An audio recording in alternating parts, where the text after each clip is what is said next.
Ben, ma vieille, tu nous fais attendre. La route n'a pas été trop toc? Ben, suffisamment. Ça fait plaisir de t'en voir. Le Mexicain commençait à avoir des impatiences. Ben, parce qu'il est revenu, c'est pas un cher. Oh, bah, je me serais pas permis. Avoue que ça fait quand même une surprise, non? Les surprises, t'es peut-être pas au bout. Bien. Un jour, on m'avait dit qu'il mourrait dans son lit, celui-là. Das Leben eines Mannes zwischen Himmel und Erde vergeht wie der Sprung eines jungen weißen Pferdes über einen Graben. Ein Blitz. Und es ist vorbei. Im 4e siècle avant Jésus-Christ. On naît, on vit, on trépasse. C'est comme ça pour tout le monde. Pas forcément. Enfin, je veux dire, on meurt pas forcément dans son lit. Ben voyons. Dis donc, je tiens plus en l'air, moi. T'aurais pas une bricole à grignoter, là? Bien sûr. C'est à toi, ça? Serre-toi. Il y a 20 piges, le Mexicain, tout le monde l'aurait donné à 100 contre 1, flingué à la surprise. Là, ce qu'il a sauvé, c'est sa psychologie. Tout le monde n'est pas forcément aussi doué. La psychologie, il n'y en a qu'une. Défourailler le premier. C'est un peu sommaire, mais ça peut être efficace. Et le Mexicain, ça a été une épée, un cador.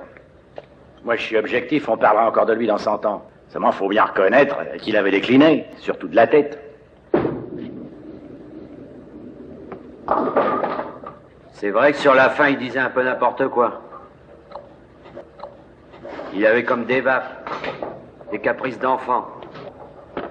Enfin, toi qui y as causé en dernier, t'as sûrement remarqué. Remarquez quoi? T'as quand même pas pris au sérieux cette histoire de succession. Quoi, fallait pas? Ben, j'ai eu tort. Et voilà. Tu vois, Raoul, c'était pas la peine de s'énerver. Monsieur convient. Il y en a qui abuseraient de la situation, mais mon frère et moi, c'est pas notre genre. Qu'est-ce qu'on peut faire qui t'obligerait? Décarré d'ici. J'ai promis à mon pote de m'occuper de ses affaires. Puisque je vous dis que j'ai eu tort. Là, seulement tort ou pas tort, maintenant, c'est moi le patron. Voilà. Écoute, on te connaît pas.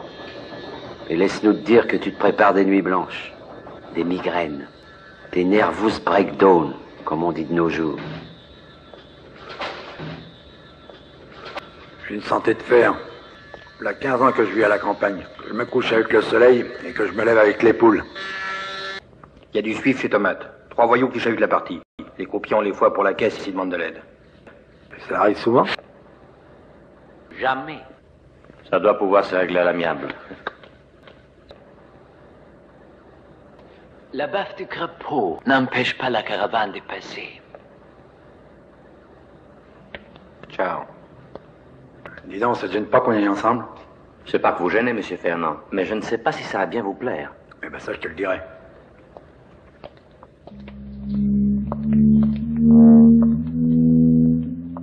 À ton avis, c'est un faux gay ou un vrai prank? Pour moi, c'est rien du tout. Un couple de téléphone, et 10 minutes après, il n'existe plus. J'admets qu'ils ont l'air de 2 branques. Mais j'irai pas jusqu'à m'y fier, non? C'est quand même des spécialistes.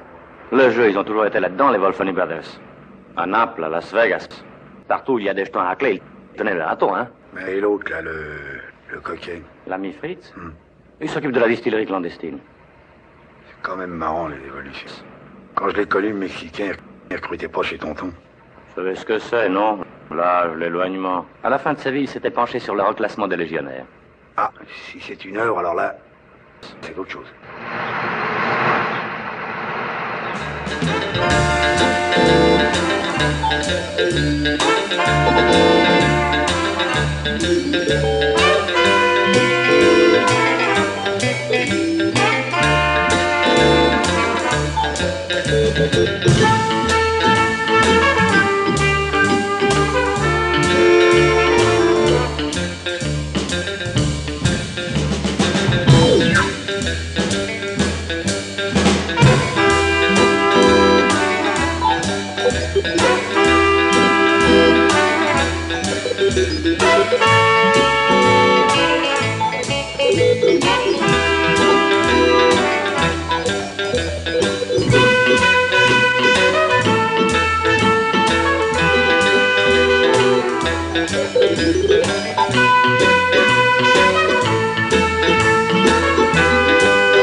Thank you.